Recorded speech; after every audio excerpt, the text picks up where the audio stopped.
ભવિષ્યમાં જ મંત્રીમંડળનું વિસ્તરણ થવા જઈ રહ્યું છે। સમાચારો છે કે મંત્રીમંડળનું જ્યારે વિસ્તરણ થશે ત્યારે તેમાં મોટા પાયે બદલાવ થઈ શકે છે। આશરે 7થી 10 મંત્રીઓની પણ બદલી થઈ શકે છે। અમુકને બોયકોટ કરવામાં આવશે તો નવા મંત્રીઓને સ્થાન પણ આપવામાં આવશે।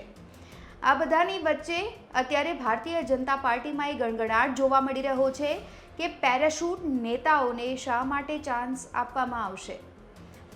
જે પાયાના કાર્યકર્તાઓ છે, પાયાના નેતાઓ છે, જે વર્ષોથી ભારતીય જનતા પાર્ટી સાથે સંકળાયેલા છે, તેમને વધુ પ્રાધાન્ય ન આપીને ચર્ચા એવી છે કે અર્જુન મોઢવાડિયા અને CJ ચાવડા પર વધારે ફોકસ રાખવામાં આવી રહ્યું છે। થોડા સમય પહેલાં જ આપને એ દ્રશ્યો યાદ હશે જ્યારે કુંવરજી બાવળિયા વડાપ્રધાન નરેન્દ્ર મોદી સાથે મુલાકાત કરવા માટે દિલ્હી ગયા હતા। આમ તો આ શુભેચ્છા મુલાકાત હતી, પરંતુ આના પાછળ અનેક તર્ક વિતર્ક જોવાઈ રહ્યા હતા। લાગી રહ્યું હતું કે કદાચ કોળી સમાજમાંથી જો કોઈને મુખ્યમંત્રી બનાવવામાં આવે તો એ ચહેરો કુંવરજી બાવળિયા હોઈ શકે છે। કોળી સમાજે માંગ કરી હતી કે અમારા સમાજના મુખ્યમંત્રી હોવા જોઈએ। ત્યારબાદ ઠાકોર સમાજે પણ માંગ કરી કે અમારા સમાજમાંથી મુખ્યમંત્રી હોવા જોઈએ। પરંતુ મુખ્યમંત્રી બદલાશે કે કેમ એ તો આવનારા સમયમાં જ ખબર પડશે। પરંતુ અહીં જે કોંગ્રેસમાંથી ભારતીય જનતા પાર્ટીમાં આવેલા નેતાઓને જે વધારે પ્રાધાન્ય આપવામાં આવી રહ્યું છે તેને લઈને અનેક ઇનસિક્યુરિટીઝ ભારતીય જનતા પાર્ટીના નેતાઓમાં પણ જોવા મળી રહી છે। કારણ કે વર્ષો સુધી તેમને તો ચપ્પલ ઘસી નાખ્યા આ પાર્ટી માટે, છતાં પણ તેમને પ્રાધાન્ય નથી આપવામાં આવી રહ્યું અને કાલના આવેલા નેતાઓને વધારે પ્રાધાન્ય આપવામાં આવી રહ્યું છે, તેમના પર ફોકસ કરવામાં આવી રહ્યું છે। આ બધી વસ્તુને જોતા ભારતીય જનતા પાર્ટીએ કદાચ અંદરો-અંદર ક્રાઇટેરિયા સેટ કર્યા હોય તેવું પણ લાગી રહ્યું છે। 4 મેઇન ક્રાઇટેરિયા છે જે આપણે ગ્રાફિક્સના માધ્યમથી વિન્ડોમાં પણ દેખાતા હશે। આ 4 મેઇન ક્રાઇટેરિયા ઉપર ખાસ ભારતીય જનતા પાર્ટીએ ફોકસ કરીને આવનારા દિવસોમાં શું પગલાં લેવા તેને લઈને મનોમંથન ચાલી રહ્યું છે, એવી ચર્ચાઓ પણ છે। યુવા ચહેરાઓને વધારે પ્રાધાન્ય આપવામાં આવશે તેવી વાતો પણ વહેતી થઈ છે। નવા ચહેરાઓને સ્થાન મળશે એટલે એમાં કોઈ બેમત નથી કે હવે જે પણ મંત્રીમંડળનું વિસ્તરણ થાય છે તેમાં અર્જુન મોઢવાડિયા અને CJ ચાવડાને ચોક્કસપણે સ્થાન મળશે, જવાબદારી મળશે, એ વાત તો સ્પષ્ટ છે। ત્યારે અહીં કુંવરજી બાવળિયાને પણ લઈને સવાલ એ થઈ રહ્યો છે કે એમને શું જવાબદારી આપવામાં આવી શકે છે। અનેક મંત્રાલય એમના પાસે છે, ત્યારે શું તેમને પ્રમોશન મળશે કે શું થશે તેને લઈને પણ ચર્ચાઓ પૂરજોશમાં ચાલી રહી છે। 4 પ્રકારના ક્રાઇટેરિયા એટલે યંગ હોય, અત્યંત સક્રિય હોય નેતા, એ વ્યક્તિ લોકમાન્ય હોય, પક્ષને સમર્પિત હોય, આ તમામ જે ક્રાઇટેરિયા છે તેને પ્રાધાન્ય આપવામાં આવશે।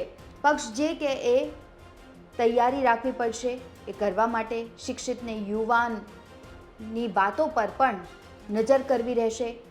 એમાં પણ વરિષ્ઠ દિગ્ગજ નેતા કુંવરજી બાવળિયા જેવા વરિષ્ઠ મંત્રીઓ નથી આવતા, કારણ કે એ લોકો ભોગવી ચૂક્યા છે સત્તાને। હવે આખો સિનેરિયો છે એ બદલાઈ ગયો છે।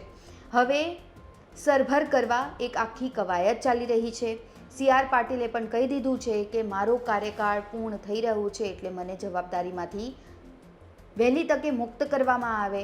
હવે જે પણ નવા પ્રમુખ આવશે એ કેવા હોઈ શકે તો સબકા સાથ સબકા વિકાસવાળા હોઈ શકે, જે દરેકને સાથે લઈને ચાલે એવા જોઈએ છે નવા પ્રમુખ, અને એ પાછા 2 ઘોડે ચડેલા ન હોવા જોઈએ। એટલે કે સંસદ સભ્ય હોય ને ધારાસભ્ય પણ હોય, મંત્રીએ હોય, સંગઠનમાં એ હોય, એવું નહીં હોવું જોઈએ। એના કરતાં વન મેન આર્મી, સંગઠન તો સંગઠન, મંત્રીમંડળ તો મંત્રીમંડળ। એટલે આપણે જે વાત અહીં કરી રહ્યા છીએ કે સરકાર અહીં નવી ગિલ્લી, નવો દાવ કરવા માંગે છે। અત્યારે 17નું મુખ્ય પ્રધાનમંડળ છે, એમાંથી 7થી 10 બદલાઈ શકે છે। હવે જે નવા મંત્રી આવશે એ કેવા લોકો આવશે તો મોટા ભાગે એવા જ હશે જે ભયંકર સક્રિય હોય રાજનીતિમાં, જનતા વચ્ચે રહેતા હોય, લગભગ ફ્રેશ ફેસ હોય અને દાગ વિના હોય। આ વાત ખૂબ જ જરૂરી છે। ભાજપ અત્યારે 4 કોમ્બિનેશનને ધ્યાનમાં રાખીને મંત્રીમંડળનું સિલેક્શન કરી રહી હોય તેવું લાગે છે। બીજી વાત જોવી એ પણ ખૂબ જ રસપ્રદ છે કે અત્યારે જે પણ મંત્રીઓ હોય, નેતાઓ હોય, કાર્યકર્તાઓ હોય, જેમને ઈચ્છા જાગી હોય કે મારે અહીં સ્થાન હાંસલ કરવું છે, તો તેમને દિલ્હી સુધીની દોડ છે ને એ મૂકી દીધી છે. શુભેચ્છા મુલાકાતોનો દોર છે એ વધવા લાગ્યો છે, કારણ કે એક બાજુ તો CR પાટીલ કહી ચૂક્યા છે કે મને વહેલી તકે મારી જવાબદારીઓમાંથી મુક્ત કરવામાં આવે. તો હવે જે નેતાઓ અત્યારે બેક સાઇડ પર હતા, બેક લાઇન પર હતા, તેઓ હવે ફ્રન્ટમાં આવવા માંગે છે અને ઈચ્છે છે કે કદાચ તેમને કોઈ ચાન્સ મળી જાય. ત્યારે જોવું ખૂબ જ રસપ્રદ રહેશે કે કોને શું જવાબદારી મળે છે, કોણ રિસાય છે અને કોણ રાજી થાય છે. અત્યારે આ રિપોર્ટમાં બસ આટલું જ. ગુજરાતના તમામ મહત્ત્વના સમાચાર જોવા માટે અને જાણવા માટે આપ જોડાયેલા રહો ગુજરાત તક સાથે. આ વિડીયોને લાઇક અને શેર કરવાનું ન ભૂલતા. આ મુદ્દા પર આપ આપના અભિપ્રાયો પણ અમને કમેન્ટ બોક્સમાં જાણ કરી શકો છો. ફરી મળીશું. નમસ્કાર.